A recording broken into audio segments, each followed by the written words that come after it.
Hello everyone, me again. What a blooming horrible day it is out there today.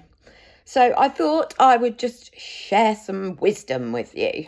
I don't know about wisdom. I just thought I'd try and give everyone a pat on the back that might be struggling. So what I'm going to speak about today is diabetes burnout, which is a real thing.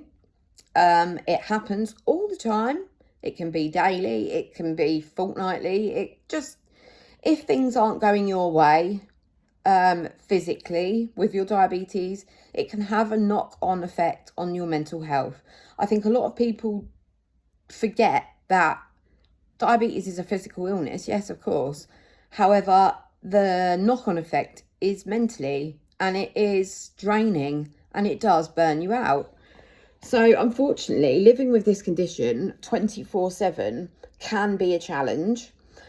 Therefore, we have to be, as diabetics, vigilant is the word I'm going to use. We're going to have to be vigilant.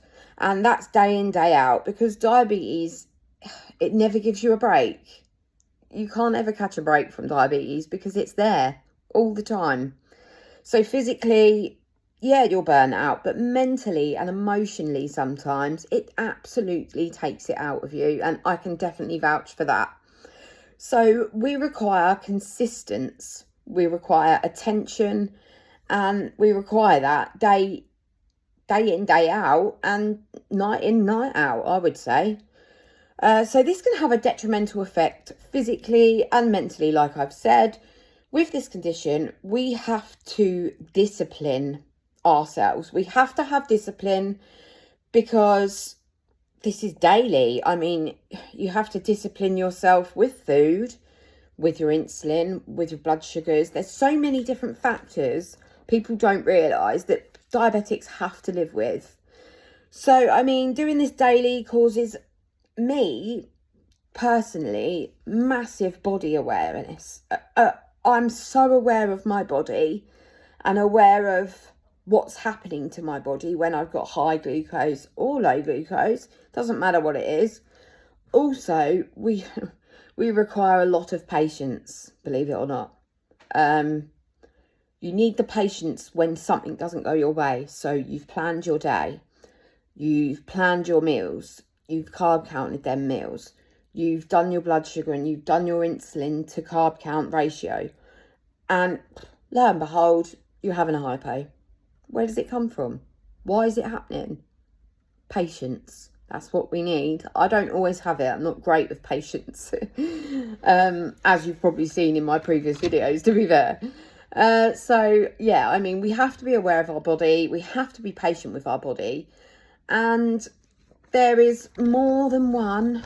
There is a number of things that can cause hypos or hypers, including carb counting, again, including exercise, including stress, hormones, adrenaline, insulin, carb ratio, all of that stuff. Things happen and we end up having hypos.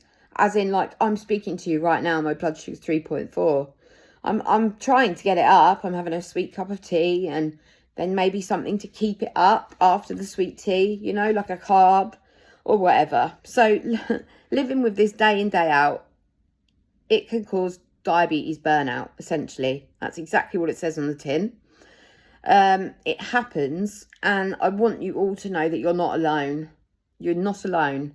And you need to remember this in times when you feel like you're burning out, when you feel like you're fed up and you don't want to do your insulin for today and that's it, I've had enough, I'm not eating because of whatever, you know?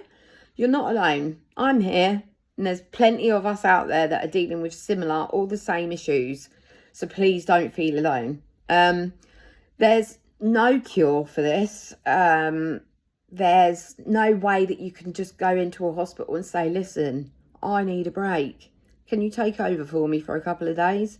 Unfortunately, that doesn't happen. Not unless you're in a position where you're in DKA and your blood sugars have been running high for so many days. That normally is because you're unwell. You've got an infection somewhere. Or maybe you've got a bug and you can't keep anything in. So you're having to sip Lucozade just to keep your blood sugar up. When you're not feeling well, it really is a burnout. You don't want to cope with it. But you and I both know that we've got to do this and that we can. So please give yourselves a pat on the back or a little pat on the head or whatever it is that makes you feel kind to yourself, and be kind to yourself. Give yourself a break. Take one deep breath, count to 10, and remember that you are not alone.